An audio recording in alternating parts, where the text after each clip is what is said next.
여러분 안녕하십니까? 화요일 JTB 낮뉴스입니다. 선거법 위반으로 징역형을 선고받아서 군소직을 잃은 이항로 전 진안군수가 얼마 전에 출소했습니다. 그런데 이번에는 진안군 의료원의 채용 비리와 관련해서 다시 검찰 수사를 받게 됐습니다. 나금동 기자가 보도합니다.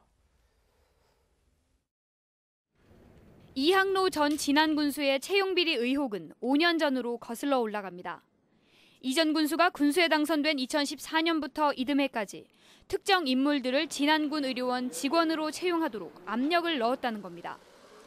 특히 사무직 4급으로 채용된 조카 A씨는 이 전 군수의 캠프에서 사무장 겸 회계 책임자로 활동했는데 의료업과 관련한 경력은 전무한 것으로 알려졌습니다. 경찰은 이 같은 정황을 확인했다면서 지난 4월 이 전 군수를 직권남용 혐의로 검찰에 넘겼습니다. 미리 입장인들의 면접 점수 높게 좀 의료원장의 직원 채용 권한을 방해한 거죠. 검찰도 경찰 수사 결과를 바탕으로 이 전 군수에 대한 수사에 들어갔습니다. 조만간 이 전 군수를 불러 조사한 뒤 기소 여부를 판단할 예정입니다. 이 전 군수는 취재진에게 혐의가 있다면 응당한 처분을 받겠으며 현재 수사하고 있는 사건에 대해 가타부타 언급하는 것은 적절치 못하다고 밝혔습니다. 이 전 군수는 지난 2017년 명절을 앞두고 유권자에게 홍삼 선물 세트 200여 개를 나눠준 혐의로 기소돼 징역 10개월을 선고받은 뒤 지난 16일 만기 출소했습니다. JTB 뉴스 나금동입니다. 교도소 하면 대표적인 기피시설로 꼽히죠. 그런데 이 교도소를 우리 지역에 지어달라는 자치단체가 적지 않습니다. 지역 경제에 조금이라도 보탬이 된다면 찬밥, 더운 밥 가릴 필요가 없다는 겁니다. 인구 절벽에 서 있는 남원시도 교도소 유치에 팔을 걷었습니다. 하원호 기자입니다.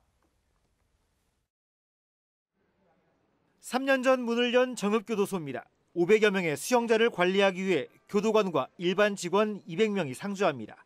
매일 찾아오는 면회객도 70여 명에 이릅니다. 인구 유입 효과는 물론 지역 경제에도 적잖은 도움을 줍니다. 남원시도 추진위원회를 구성하는 등 교도소 유치에 팔을 걷었습니다. 교정시설이 예전에는 이제 혐오시설로만 알려졌는데 요즘에 이제 지역 경제의 한 수단으로 인식이 전환이 돼서 저희 남원시에서도 지역 여론하고 이제 부지 같은 걸 이제 검토하고 있는 중에 있습니다. 명분도 충분합니다.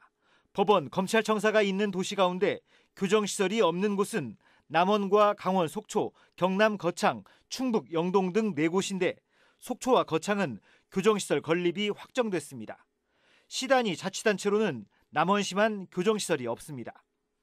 남원시는 공모 방식으로 후보 지역 서너 곳을 접수받아 법무부에 교도소 설치를 건의할 계획입니다. 남원시는 이 통장 441명을 대상으로 한 설문조사에서 72%가 찬성 의견을 보였다고 밝혔지만 학부모들을 중심으로 반대 목소리도 높습니다. 부모 입장에서는 혐오시설로 볼 수 있거든요. 거기 들락날락하고 면회 오고 하는 게 뭐 100%는 아니지만 어찌됐건 좀 범죄자라는 이런 인식이 있으니까.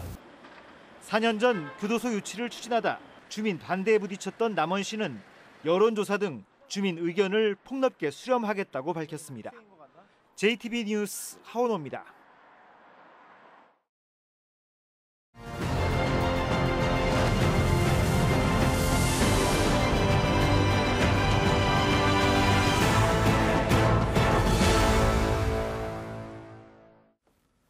올 한 해를 되돌아보는 순서, 오늘은 정치 분야입니다. 내년 총선을 앞두고 정치권에는 유난히 많은 일이 있었던 한 해였습니다. 대세론에 취해 있던 민주당은 크고 작은 악재 속에 집중 견제를 받았고 야당은 분열로 큰 위기를 맞았습니다. 이승환 기자가 보도합니다. 민주당은 올해 연이은 잡음에 시달렸습니다. 안호영 의원의 측근이 정치자금법 위반으로 기소되면서 비난이 쏟아졌고 핵심 현안인 제3금융중심지와 탄소산업진흥원 또 공공보건의료대도 줄줄이 차질을 빚었습니다. 당 차원의 해명과 의지 표명이 뒤따랐지만 야당의 매서운 공세를 피해가진 못했습니다. 내년 총선을 위해서 정치 공세에 불과하다. 그렇기 때문에 저희들은 그게 불하지 않고 우리 앞길을 또박또박 도민을 위해서 가겠습니다.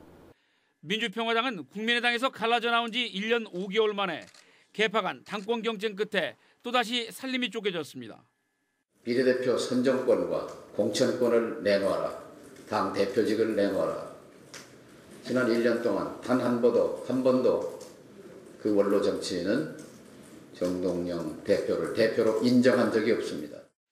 당을 박차고 나간 의원들은 제3지대 신당을 추진하면서 지난 8월 대한정치를 구성했지만 원내 발언권과 정치력은 크게 약화됐습니다. 정치 세력의 전면 교체를 해야 된다라는 이 시대에 내가 볼 때는 절체절명의 어떤 정치적 과제라고 생각하는데, 역시 국민의당에서 갈라져 나온 바른미래당도 분당 위기를 맞아 중도 야권의 해체 모여가 임박한 것으로 보입니다.